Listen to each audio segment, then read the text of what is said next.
Ја слушате програмата Низ Светото Писмо.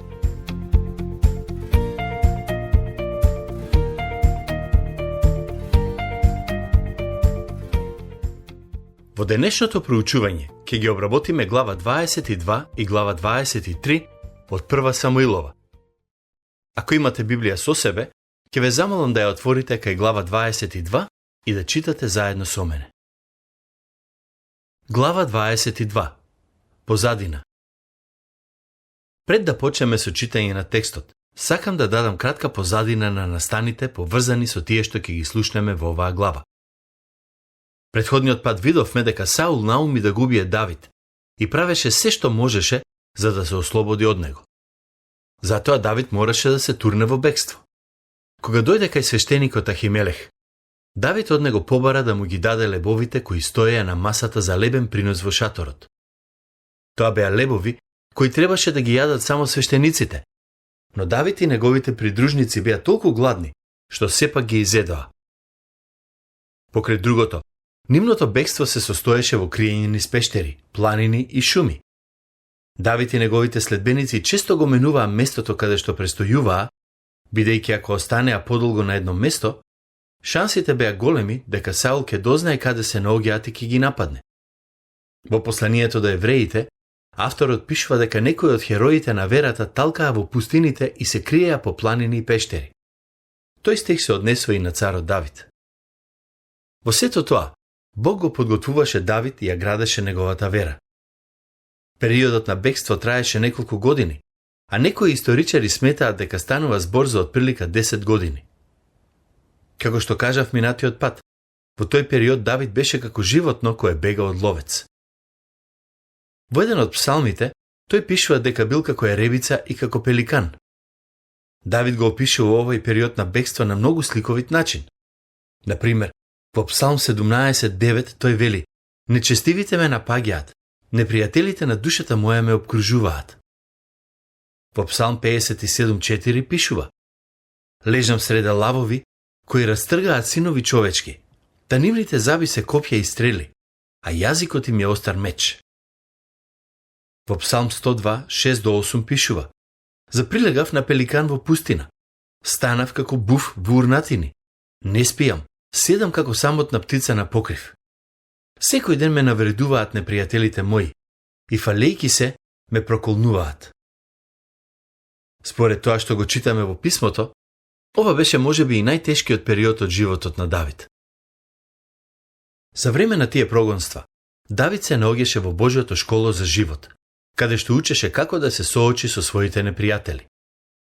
Тоа школо воопшто не е лесно, но како и Давид, така секој христијанин ќе мора да го помине доколку сака да созрее во верата. Тоа е истото школо на кое дипломираа многу други побожни луѓе, како што се Авраам, Јаков, Јосиф, Мојсей, Исус Навин, Илија, Јован Крстител, Савле од Тарс и други. Давид собира храбри војници околу себе. Во периодот кога бегаше од Саул, Давид беше веќе помазан цар и Бог му вети дека ќе му го даде царството нему. Но Давид требаше да чека на Божјото време. Додека бегаше од Саул, тој се криеше на разни места, а на почетокот од оваа глава читаме дека отиде во Адуламската пештера. Интересно е тоа што во тој момент тој имаше неколку стотини луѓе кои го следеа каде и да оди. Со тек на време, тие луѓе станаа војската со која располагаше Давид, се додека не стана цар и беше водач на целата израелска војска. Ќе го прочитам вториот стих од оваа глава. Се собраа кај него сите подјармени, сите должници и сите душевно огорчени. И тој им стана началник, и со него беа околу 400 души. Како што Давид собираше луѓе околу себе кои ќе го следат и ќе му бидат верни, на сличен начин и Господ Исус Христос собира следбеници околу себе кои ќе му бидат верни и ќе владеат со него во царството кое ќе го воспостави во иднина. Давид можеше да го убие Саул и со тоа да се зацари, но наместо да го стори тоа, тој чекаше на Божјото време. Господ Исус може да го уништи сатаната, но се уште не го прави тоа. Во 1 Петар 5:8 пишува дека сатаната е како разјарен лав кој едва и чека да растргне некого, Но доаѓа време кога Господ Исус Христос ќе се справи со него и ќе го порази еднаш за секогаш. Во стихот што го прочитавме пишува дека кај Давид се собраа неколку класи или групи луѓе. Дел од луѓето што тргнаа да го следат Давид беа оние кои беа угнетувани од страна на Саул и едва и чекаа да се појави некој подобар водач. Како што Давид долго време беше во опасност, така имаше и други луѓе кои сакаа да побегнат од присуството на Саул, бидејќи и нивните животи беа во опасност. Кога сватија дека Давид се соочува со ист проблем и дека бега од присуството на Саул, тие му се придружија. Овие луѓе на некој начин најдоа цел и утеха во Давид и затоа почнаа да го следат. Тие сватија дека верноста кон Саул може многу да ги чини во животот и затоа му го свртеа грбот. Ако и вам денес ви е потребно да најдете цел и утеха во животот, сакам да ве предизвикам да го следите Господ Исус Христос. Свртете му грб на светот, бидејќи од него нема да добиете ништо добро. Почнете да го следите Христос и тој ќе биде вашиот спасител. Кај Давид дојдоа и сите должници, вели авторот на оваа книга. Во тоа време, законот на Мојсеј налагаше должниците да го платат долгот или да бидат продадени како робови и да останат робови сте додека не го исплатат долгот преку својата работа. Дел од луѓето ја прифаќаа таа опција и се продаваа како робови, а друг дел бараа некаков излез од таа состојба. За некој од нив, излез беше идниот цар на Израел, Давид. И ние денес сме должници поради нашите гревови. Сетете се на молитвата Оче наш, каде молиме и прости ни ги нашите гревови, како што ние им простуваме на нашите должници. Како што должниците во тоа време тргнаа да го следат Давид, и тој им ги прости долговите кога стана цар. Така и ние сме повикани да го следиме Христос, кој може да ни ги прости сите долгови. Давид не го плати долгот на оние кои го следеа, но Господ Исус Христос го плати нашиот долг на Голгота. Тој плати на крстот за нашите гревови, за ние да не мораме да ја платиме казната која ја заслужуваме.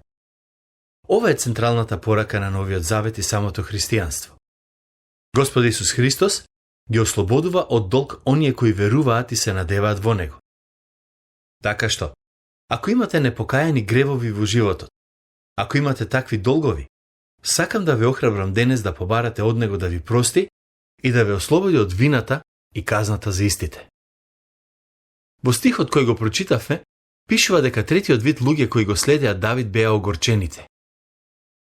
Животните околности и искуства беа причината поради која овие луѓе чувствуваа огорченост во нивните срца.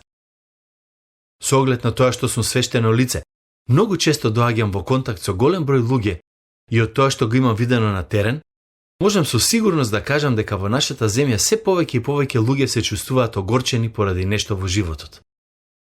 Би се чини како да има еден вид пандемија на огорченост помеѓу народот. Лично сметам дека тоа не е така само во нашата земја, туку и по целиот свет. Секој човек е склон кон огорченост, но само оние кои му ги предаваат своите разочарувања и повреди на Бог, ќе ја доживеат неговата исцелителна сила. Сетете се на Јосиф од Стариот Завет. Тој имаше многу причини поради кои можеше да биде огорчен, но сепак не стана таков, бидејќи се надеваше на Бог и се што му се случуваше во животот го предаваше во Божите раце. Господ Исус Христос рече: "Дојдете кај мене сите изморени и обременети, и јас ќе ве успокојам." Во Евангелието според Јован 7:37 вели: "Кој е жеден, нека дојде кај мене да пие." Ако сте жедни за мир и сила за простување, дојдете кај него. Бројот на следбеници на Давид постојано растеше. Дел од нив беа угнетувани, други беа должници, а трети огорчени. Во одреден период групата броеше околу 400 луѓе, а потоа и порасна. Давид и неговите следбеници се предслика на Господ Исус Христос и неговите следбеници. Во следните неколку глави е опишен оној дел од животот на Давид кога тој бегаше и се криеше од царот Саул. Сигурен сум дека тоа беше еден од најтешките периоди во неговиот живот. Но токму во тој период Бог го градеше како личност и во тој период Давид ги напише некои од псалмите кои денес се наоѓаат во Светото писмо. Бог може да направи нешто добро дури и од најтешките животни околности. Ке ги прочитам стиховите 3 и 4 од 1 Самуилова 22. Оттаму Давид отиде во Мицпа, град Моавски, и му рече на Моавскиот цар: Татко ми и мајка ми нека останат кај вас, додека да разберам што ќе направи Бог со мене. И ги доведе кај Моавскиот цар, и тие живееја кај него за сето време додека Давид беше во на прибежиште. Интересно е што и во книгата Рута читаме дека семејството на Елимелех ја напушти израелската земја и отиде да бара за солниште кај Моавците. Тоа е начинот на кој Рута стана дел од библиската приказна. Таа беше Моавка и прабаба на царот Давид. Давид избега од Израел, но моje лично мислење е дека воопшто не требаше да си оди. Верувам дека Бог ќе го заштитеше ако останеше во Израел. Давид се однесуваше како Авраам, кој избега во Египет мислејќи дека само таму може да преживее. Стихови 5 до 8. Но пророкот Гад му рече на Давид: Не останувај во оваа прибежиште, туку оди во земјата Јудина. И Давид замина и отиде во гората Херет. Саул слушна дека Давид се појави со луѓето што беа со него. Саул тогаш седеше во Гива, под омориката на ридот, со копје во раката и опколен од сите своји слуги. И им рече Саул на слугите своји што беа околу него: Чујте, Венијаминови синови, зарем Јесеевиот син ќе ви даде на сите вас ниви и лозја и сите вас ќе ве постави за 1000 началници и заповедници над 100 војници? Та сите сте се здоговориле против мене. И никој не ми јави кога синот мој се спријателил со синот на Јесеј. И никој од вас не ме пожали и не ми соопшти дека син ми го поттикнал против мене мојот слуга да ми поставува стапици, како што се гледа сега? Според тоа што го читам во овие стихови, можам да заклучам дека на моменти Саул стануваше многу параноичен. Без никаква причина мислеше дека сите се против него и дека не може да верува никому. Да, од една страна вистина е дека син му беше на страната на Давид, но тоа не значеше дека сите други го напуштија и му го свртеа грбот. Саул ги убива Божите свештеници. Сетете се на Доег, слугата на Саул, кој беше присутен во моментот кога Ахимелех им помогна на Давид и неговите следбеници. Тој дојде кај Саул и му кажа се што се случи. Стихови 9 и 10.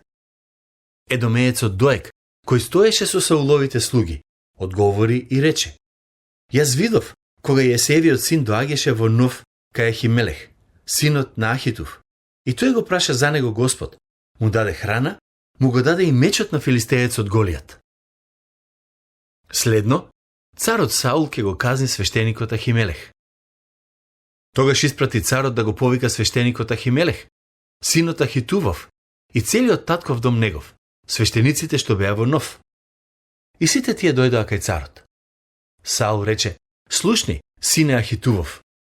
Тој одговори: Еве ме, господаре. А Саул го запраша: Зошто сте се договориле против мене ти и Јесеевиот син, да си му дал лебови и меч и си го прашал Бога за него, за да стане против мене и да ми поставува стапици, како што се гледа сега? Забележете го одговорот на Ахимелех. Ахимелех му одговори на царот и рече: Кој од сите твои робови е толку верен како Давид? Тој е и царев зет, и исполнител на твоите заповеди, и почитуван во домот твој. Мислам дека на Давид му беше криво што го излажа Ахимелех кога му кажа дека е пратен од царот. Токму тоа сакаше да му го пренесе Ахимелех на Саул. Како да сакаше да му каже: Давид е твој зет, ти го прати да дојде кај мене. Јас само му помогнав на твојот пратеник. Стихови 15 до 18. Сега, за прв пат ли го прашувам Бога за него? Но не обвинувај го во тоа, царе, слугата твој и целиот дом на мојот татко, зашто во целата таа работа твојот слуга не знае ништо, ниту мало, ниту големо. Но царот му рече: Ахимелех, ти треба да умреш, ти и целиот дом на твојот татко. И царот им рече на телохранителите што стоја до него: Одете, убите ги свештениците господови, зашто и нивната рака е со Давид. И тие знаеја дека тој избегал, а не ни јавија. Но царските слуги не сакаа да кренат раце за да ги убијат свештениците господови. Тогаш царот му рече на Доег: Оди ти и уби ги свештениците. И Доег едомецот отиде, ги нападна свештениците и во тој ден уби 85 мажи што носеа ленен ефод. Ова беше навистина сериозен греф и едно од најголемите злосторства кои ги направи Саул. Совеста до толку му беше оттапена, што не му беше страв да ги убие Божите свештеници. Стих 19. Го нападна со меч и нов свештеничкиот град. Уби со меч мажи и жени, момчиња и девојчиња, волови, магариња и овци. Како што можете да забележите, гневот и злобата на Саул речиси немаа граници. Се надевам дека по Божја милост неговиот пример ќе ни служи како повод за преиспитување. Да дојдеме кај Бог и да побараме да ни покаже дали имаме гнев, злоба и љубомора во нашите срца. И ако ги имаме, да побараме да ги отстрани од нас. Во едно од неговите посланија, апостолот Павле пишува за коренот на горчливоста како сериозна опасност за духовниот живот на верникот. Факт е дека луѓето некогаш ќе ни сгрешат и ќе не повредат. Но да не дозволиме таквите ситуации да го родат коренот на горчливоста во нас, бидејќи тоа ќе биде на наша штета. Горчливоста може да се појави и во црквата. И ако не се отстрани навреме, може да биде причина за сериозни раздори дури и помеѓу христијаните. Земете го за пример Саул и ќе видите зашто се способни луѓето чии срца се огорчени. Предпоставувам дека не сакате да ги направите истите грешки како и првиот цар на Израел. Затоа, ако некој длабоко ве повредил, кога ќе заврши ова денешно проучување, помолете му се на Бог и барајте да се справи со повредата во вашето срце и да ве ослободи од каква било огорченост, завист или желба за одмазда. Глава 23. Давид се бори против филистејците. Со тоа доаѓаме до глава 23. Ке ги прочитам првите 5 стихови, каде е опишана борбата на Давид против филистејците. Го известија Давид и рекоа: ете, филистејците го напаѓаат Кеила и ги разграбуваат гумната. А Давид го запраша Господа, велејки: да одам ли и да ги нападнам тие филистејци? И Господ му одговори на Давид: оди, ти ќе ги нападнеш филистејците и ќе го спасиш Кеила. Но оние што беа со Давид му рекоа: ете, ние се плашиме тука во Јудеја, па како ќе одиме во Кеила против филистејските групи? Тогаш Давид пак го запраша Господа, а Господ му одговори и рече: стани и оди во Кеила, зашто јас ќе ги предадам филистејците во твоите раце. И Давид отиде со луѓето своји во Кеила, се биеше со филистејците, го отепа нивниот добиток и им нанесе голем пораз. И така Давид ги спаси жителите на Кеила. Во тој момент Давид имаше војска од околу 600 луѓе. Иако се уште беше во бегство од Саул, сепак правеше се што можеше да ги заштити израелците од нападите на филистејците. Тогаш стана Давид и луѓето негови, околу 600 души, излегоа од Кеила и отидоа каде што можеа. А на Саул му јавија дека Давид избегал од Кеила и тогаш тој се откажа од походот. Откако ги ослободи жителите од Кеила, Господ му кажа на Давид да си оди од тоа место и тој го послуша. Кога Саул дозна дека Давид си замина, тој престана да го гони, барем за одреден период. Стихови 14 до 16. А Давид престојуваше во пустината по непристапни места и потоа на ридестите предели во пустината Зиф.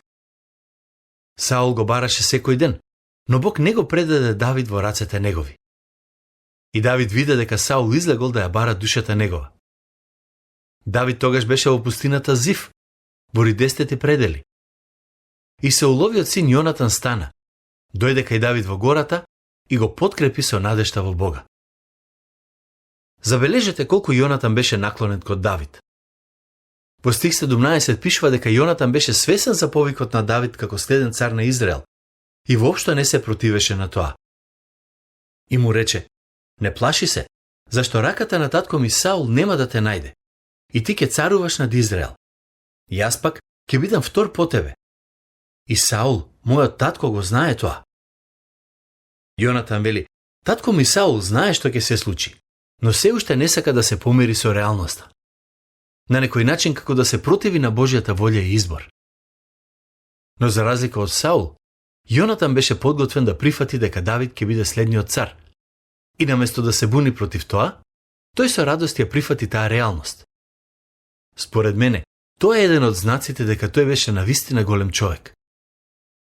Неговиот став се отсликува во зборовите на Јован Крстител кој рече: тој треба да се зголемува, а јас да се намалувам. Стих 18. Тогаш си дадоа меѓу себе завет пред лицето на Господ. И Давид остана во гората, а Јонатан отиде во домот свој. Јонатан се врати во својот дом, а Давид продолжи со бегството. Следниот пат ќе продолжиме со проучување на неговиот живот. Дотогаш, Бог нека ве благослови.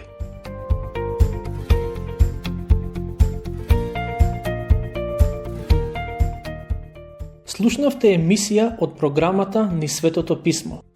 Можете да не слушате и преку мобилна апликација на нашиот YouTube канал и на сите познати подкаст платформи како што се Google, Apple и Spotify. Ако ви се допаѓаат нашите програми, споделете ги и препорачајте ги на вашите пријатели. Бидете слободни да оставите свој коментар или да ни пишете на нашата имейл адреса nizsvetotopismo@gmail.com. Следете ги нашите страни Низ Светото Писмо Македонија на Facebook и Instagram. Емисиите од оваа серија можете да ги најдете и на нашата веб страна ttb.twr.org.